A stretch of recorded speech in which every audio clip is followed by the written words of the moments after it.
सभी बहनों को मेरा नमस्ते। तो बहनों, आज हम आपको दिखाते हैं 23.9 में आपको एफआरएस और केवाईसी कैसे करना है। आज है रविवार, फिर भी कुछ बहनें कह रही डेली ट्रैकिंग नहीं ओपन हो रहा है। तो बहनों, आप लोग नए तरीके से एफआरएस और केवाईसी कर लीजिए, क्योंकि आपको डेली समीक्षा देनी पड़ेगी अधिकारियों को। अब अधिकारी कोई बहाना नहीं सुनेंगे, आपकी सेवा समाप्त की जा सकती है, आपका मानदेय रोका जा सकता है, आपके खिलाफ कार्रवाई की जा सकती है, ये हमारे अधिकारियों का कहना है। तो आप लोगों को हर हाल में 100% काम करना पड़ेगा, आपके पास मोबाइल हो या ना हो। अधिकारी सिर्फ काम चाहता है, आपको हर हाल में काम जो है करके दिखाना पड़ेगा। तो चलिए अब हम आपको एफआरएस करना बताते हैं, जो कि काफ़ी आसान तरीके से। तो यहाँ पे आप बेनिफिशरी पे आप क्लिक कर लीजिए। एक ही चीज़ आप लोग ध्यान से देखिएगा, स्किप करके नहीं देखिएगा, वीडियो को प्लीज़ पूरा देखिएगा, तभी आपकी समझ में आएगा। चैनल पे नए हैं तो चैनल को सब्सक्राइब करें, वीडियो को लाइक करें। यहाँ से हम आपको, अब ये पेज हमारा ओपन हो गया है। अब आपको क्या करना है, 6 माह से 3 वर्ष वाले बच्चे पे क्लिक कर लेना है। यहाँ पे हम 6 माह से 3 वर्ष वाले बच्चे का एफआरएस और केवाईसी कर रहे हैं, तो उसी बच्चे को हमें ले लेना है। ठीक है, ध्यान से देखिए। तो जिस बच्चे का हमें एफआरएस करना है, उस बच्चे को हम यहाँ पे सर्च कर लेते हैं।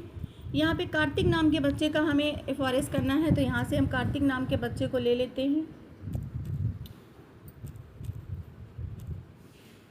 तो आप देख सकते हैं यहाँ पे कार्तिक नाम का बच्चा आ गया है। अब हमें क्या करना है कि हमें यहाँ पे टच कर लेना है, यानी इसकी प्रोफाइल से हमें इसका केवाईसी और फेस कैप्चर करना है। ठीक है, तो यहाँ पे इसको टच कर लेते हैं। जैसे हमने इसकी प्रोफाइल को टच किया है, इसकी प्रोफाइल पूरी ओपन होके आ गई है।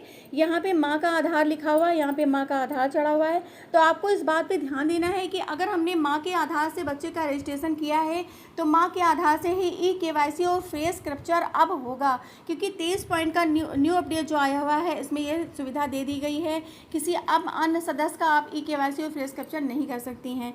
तो अब आपको क्या करना है कि यहाँ पे आपको प्रोसीड या आगे बढ़ने पे क्लिक कर लेना है। यहाँ पे बिना केवाईसी और फेस कैप्चर के आपको टीएचआर नहीं वितरण होगा, तो आपको यहाँ पे क्लिक कर लेना है। यहाँ पे टच करने के बाद में अब हम आपको दिखाते हैं कि प्रोसीड या आगे बढ़ने वाला ऑप्शन है, तो आपको यहाँ पे क्लिक कर लेना है। एक ही चीज़ आप लोग ध्यान से देखिएगा, तभी आपको समझ में आएगा।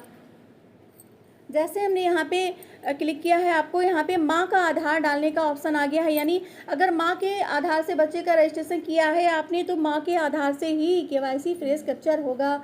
माँ के आधार में मोबाइल नंबर लगा होना चाहिए। बच्चे का जो है आधार हो या ना हो, अगर छोटा बच्चा उसका आधार नहीं बना है तो माँ के आधार से रजिस्ट्रेशन करिए। माँ के आधार से केवाईसी होगा। माँ के आधार में मोबाइल नंबर लगा होना चाहिए। माँ का मौजूद होना अनिवार्य है, अगर माँ आपके सामने है तभी आप एफआरएस कर पाएंगी। इन सब चीज़ों को आप लोग समझ लीजिए, जान लीजिए, तभी आप लोग ये सब कर पाएंगी, वरना आप पे ये समस्या बनी रहेगी कि ओटीपी नहीं जा रही, मोबाइल नंबर नहीं जा रहा है, फेस मिसमैच हो रहा है, आधार मिसमैच हो रहा है। ठीक है, तो ये सारी समस्याओं का निदान यही है कि आप लोग जिस आधार से रजिस्ट्रेशन कर रहे हैं उसी लाभार्थी का होना अनिवार्य है, उसी लाभार्थी का आधार होना अनिवार्य है, उसके आधार में मोबाइल नंबर लगा होना चाहिए। अब हम क्या करते हैं, माँ के आधार से ही रजिस्ट्रेशन, यहाँ पे माँ का आधार डाल देते हैं। यहाँ पे हमने माँ का आधार डाल दिया है। अब इस बात को ध्यान दीजिए, माँ का आधार हमने यहाँ पे डाल दिया। अब हमें ये जो कैप्चर है ये यहाँ पे डालना है, यही वाला जो कैप्चर है इसी को आपको यहाँ पे डाल देना है। सभी कैपिटल लेटर में डालना है, जो चीज़ ऐसे लिखी हुई है आपको इसी प्रकार डालनी है। अगर आप ये समझ नहीं पा रही हैं तो आपको ये ट्राई अगेन वाला ऑप्शन दिया गया है, यहाँ से आपको टच कर लीजिए। आप ये कैप्चर बदल सकती हैं। यहाँ पे ये देखिए, अपनी सुविधा से जो अक्षर आपके समझ में जब आ जाएं तो आप यहाँ पे डाल दीजिए। चलिए अब हम यहाँ पे आपको डाल के दिखाते हैं। जैसे कि यहाँ पे सी लिखा हुआ है, टी लिखा हुआ है, एफ लिखा हुआ है, जी लिखा हुआ है, एल लिखा हुआ है और फिर वी है। अब ये जो कैप्चर है, ये कैप्चर दोनों मैच होना चाहिए, वरना तो भी आपका केवाईसी नहीं होगा। इस बात पे आप लोग ध्यान दीजिएगा। ठीक है, अच्छे से समझ लीजिए, मैं बार बार आप लोगों से कह रही हूँ। अब आपको क्या करना है, ये सभी चीज़ें हो गई हैं। अब आपको नेक्स्ट पे क्लिक कर देना है, यानी यहाँ पे आपको टच कर लेना है। यहाँ पे ओटीपी जो आई थी मैंने यहाँ पे डाल दिया है। तो अब आपको देख लीजिए, जिस आधार पे मोबाइल नंबर लिंक होगा उसके 4 डिजिट अंक आपको यहाँ पे शो करेंगे, तो आपकी समझ में आ जाएगा कि यहाँ पे इस नंबर पे ओटीपी गई हुई है। इस पे आप ध्यान दीजिएगा। ओटीपी हमने डाल दी है। अब हमें क्या करना है, कंटिन्यू कर देना है, यहाँ से आपको टच कर लेना है।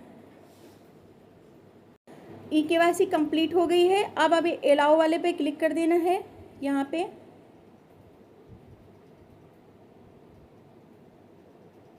KYC कंप्लीट हो गया है, सक्सेसफुल हो गया है। अब प्रोसीड फ़ोटो कैप्चर, यानी अब फ़ोटो कैप्चर आपको करना है, यहाँ से आपको क्लिक कर लेना है। ठीक है, तो फ़ोटो कैप्चर करने के लिए सहमति मांग रहा है, आपको एक्सेप्ट पे क्लिक कर देना है। अब आपको क्या करना है कि जो आधार कार्ड में जो फ़ोटो लगा हुआ था वो KYC कंप्लीट हो गया, यानी आधार कार्ड यहाँ पे कंप्लीट है हमारा KYC, तभी यहाँ पे फ़ोटो शो कर रहा है। अब दोबारा आपको क्या करना है, फेस कैप्चर करना है, तभी आपका जो है यहाँ पे कंप्लीट होगा FRS। तो दोबारा जब आप फेस कैप्चर करेंगी तो आपको कैसे फ़ोटो खींचनी है, आप इस बात पे ध्यान दीजिएगा। इस तरह से छाया नहीं होनी चाहिए, इस तरह से धुंधला नहीं होना चाहिए। पीछे का जो बैकग्राउंड है यानी दीवार वगैरह है वह सिंपल होनी चाहिए, सादी होनी चाहिए। उसी पे लाभार्थी को आपको खड़ा कर देना है। चेहरे को सीधा रखना है, आँखों को ब्लैंक करके यानी आँखों को हल्का सा खोलना है, खोलने के बाद झपकाना है, झपकाने के बाद दोबारा से खोल देना है। आपका ऑटोमेटिक फेस कैप्चर हो जाएगा। ठीक है, उसके बाद आपको ऑटोमेटिक फेस कैप्चर हो जाएगा, फिर आपका ये यहाँ पे शो करने लगेगी फ़ोटो, और आप अपना THR भर सकती हैं। चूँकि आज डायरेक्ट ट्रैकिंग नहीं ओपन हो रहा है तो हम THR भर के आपको नहीं बता पा रहे, लेकिन मैंने दोनों चीज़ें आपको बता दी है, KYC और फ़ोटो कैप्चर वाला ऑप्शन भी। तो यहाँ से मैं आपको दिखा दे रही हूँ कि फ़ोटो जब आप कैप्चर करेंगी तो किस प्रकार से आपका कैमरा होगा। यहाँ से आप ये देखिए, यहाँ से ये आप देख सकती हैं, इस प्रकार से कैमरा ओपन हो जाएगा। लाभार्थी का आपको फेस ऐसे करके आंखों को हल्का सा झपकाना है। आप यहाँ पे लिखा हुआ है सीधा चेहरा पलक झपकाना, यहाँ पे आप पढ़ सकती हैं कैसे लिखा हुआ है, सीधा चेहरा पलक झपकाना। उसके बाद आपको ये ऑटोमेटिक ही फ़ोटो ले लेगा, आपका दोनों चीज़ हो जाएगा। ठीक है, तो अब आप लोग की समझ में आ गया हो कि मैंने कैसे बताया। फिर भी अगर आप लोग के कुछ भी कन्फ्यूज़न होती है तो आप हमें कमेंट करके बता सकते हैं, पूछ सकते हैं। ठीक है, तो मैं अपनी वीडियो को यहीं पे ख़त्म करती हूँ। मानो आप लोग हमेशा खुश रहें, मस्त रहें, स्वस्थ रहें, सुरक्षित रहें, हमेशा अपना ख्याल रखें। नमस्ते बहनों।